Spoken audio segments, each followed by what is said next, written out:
Hey, I'm Erik Belz. I'm a senior at Concordia, and I am a communications major with a business minor. And today I'm going to be talking to Dr. Kirsten Theye, who is a communication professor here at Concordia. Thanks for coming on. Hey. Thank you. So we'll be walking through a couple questions today, just to have a chance for these people to get to know you and get to see what a professor's like at Concordia, especially someone as amazing as you are. Oh, no. Okay. So first, just tell us about your story. What has your journey looked like leading up to becoming a professor here at Concordia? Okay. Well, first, I was born. I'm kidding. So I was born in Kansas City a long time ago. Gotcha. And I was raised there, and then I went off to college in near Chicago at Valparaiso University. There I majored in international service with a focus on Latin America. Might surprise you. Yeah, a little bit. That's awesome, though. So then after I graduated, I moved back to Kansas City, and I worked, oddly, in public relations, communication, marketing, media relations, that kind of thing. So I went to grad school at the University of Kansas in organizational communication, and then went on to get my PhD in rhetoric. And then 10 years ago this summer, I accepted a job here at Concordia. Wow. And so I moved up here 10 years ago this July. Yeah. Wow, what a milestone. Congratulations. Wow, thank you. That's really cool. Well, yeah, I did not know a lot of that. I know, right? Yeah. So, okay, next one will be, what do you know now that you wish you had known in college? I could write a book about that, because there are many things that I wish that I had taken more advantage of. One of the things that I think of regularly here while I'm at Concordia is just being at a college, especially a residential college like this one. All of the academics and the artists and the musicians that are brought to campus for us to just go to, for free. Just check it out. Just check out this amazing person with this amazing skill set. And my college did similar things, and I did not take advantage of those things. So I think we get so caught up in the busyness of checking things off our to-do lists and getting from point A to point B that we sometimes miss the opportunities to just sit and marvel at other humans. So I kind of regret that. Yeah, taking advantage of those really amazing opportunities, right? like these. They're so cool. Exactly, people taking the time to come and speak to you and tell them about what they're passionate about. It's so important to, observe and see. I know. I'm trying to get better, though. Yeah, I mean, as we all are. Right. Yeah. Okay, so definitely agree with that. What tips or advice do you have for current students, along with alumni too, people who are also learning? Well, see, I think all of my alumni students have already heard all of my advice. I don't think there's anything new I can share with them. One thing that I've been pondering a lot this summer, and it's sort of in alignment with some of the research that I've been doing, is about, how do I frame this? This sort of shallow reading that we're doing as a society. So. And part of it's social media, right? We see an article, we read the headline, maybe we read the first sentence, little teaser, and then we assume that we got it. Right? We know enough about this. We've got it figured out. And I think that lack of depth in our reading, I think it's what's to blame for a lot of the trouble that we're in today. So that's something that I'm making more of an effort of in doing myself, is when I read an article, I see this headline, it intrigues me for a reason, to read all the way to the very last sentence. So that's my challenge to all of my current students and former students, to see if you can read to the bottom of all of those great articles out there. Yeah, definitely looking to not just take things at face value, not looking past that surface level kind of thing is so important to fully understanding important topics and decisions that have to be made by everybody. Right. So that's really amazing. I really enjoy that.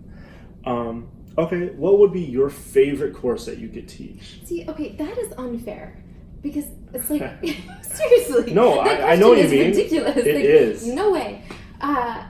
Okay, so they're so different, right? I teach a bunch of different courses, and they're ridiculously different. And I like something. They're valuable to the students and to me for different reasons. So, like my social activism course, the compassion and the conversations and the willing to be vulnerable in that class is it's amazing. It's outstanding. I love it for that reason. My public relations class is notoriously difficult, and the students who take that class, I mean, they step into it willingly and they rise to the challenge.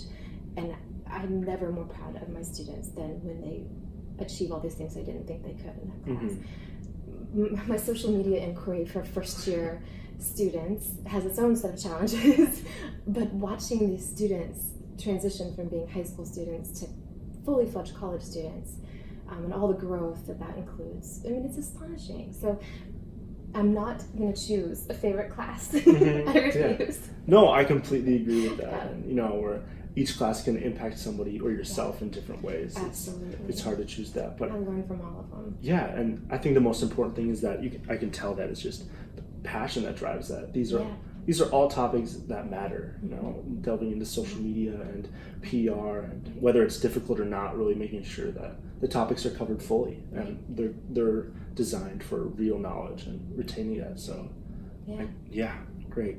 What do you like most about being at Concordia, being in Cobber after almost 10 years? Right? 10 years. It's, well, okay. All of the possible answers to this are just obvious, right? My students. Have you met any of my students? Just kidding. Well, there we go. My students are stunning. My colleagues are they are so careful and thoughtful, and their intentions are so solid. I've made lifelong friends here. I love how the campus itself is a second home for my own children. They feel like they are safe in this space, and they are. I could go on and on, but yeah, it's a really unique environment. It is. Definitely. So what do you think is special about the Concordia experience? When you think of Concordia, what do you think separates it from other universities and colleges? Right. So one of the things that I think separates us so much from, especially other schools around here, is the relationships between faculty and staff and the students. So in many cases, those become lifelong friendships, which is kind of amazing when you think about it, right? Yeah. So I think that's something you can't get just everywhere. I love keeping in contact with my former students, and they're off in grad school or volunteering at various places and working, accelerating fast in their careers or having cute little babies or all of the above. And so being able to stay in contact with them and grow with them, watch them flourish, I think that makes it special here. Yeah, having that concentrated, smaller student body allows for those personal, real connections between faculty and students. There's also the willingness and the on behalf of the faculty and staff. I think that's unusual. It's extraordinary. Yeah, definitely. So, in closing, can you tell us a fun fact about yourself? When we think of Dr. Theye, you think, expert rhetoric, person, communication czar. I have a lot of fun facts, but pick the funnest fact you can think of. Okay, this isn't about myself. Perfect. You'll find that out soon. Okay. Did you know that baby camels are born They're baby camels? born without humps? Right? At one point, that's so weird. I'm sorry, but this is a fun fact, and you have now learned it. I've, slowly processing it. This is kind of a big life change for me. Why? That doesn't make sense to me, because where does it come from? Do you know? Well, yeah. I think I know. Okay, let's hear it. Okay, I think it's because I've sort of puzzled this together. We should ask a biologist. I think that maybe they don't need the reserve. How the humps are the reserves, like the fat and stuff? Yeah. Well, they probably don't need the reserves when we're still in their mama, right? Yeah. I mean, they're still growing and everything. Let's look it up after maybe this. it's a fun little game to have. We'll Google it later. I think it's a good plan. Okay. Well, so there's a fun fact. That's probably the funnest fact I've ever learned. So I really appreciate that. My kids told me, so I'm sure it's true. Wow. Well, there you go. The all-knowing youth. Love it. Perfect. Well, thank you so much. Really appreciate your time. It's been really great. Thank you. Good to see you. Have a good rest of your summer. Yeah, thank you. Bye.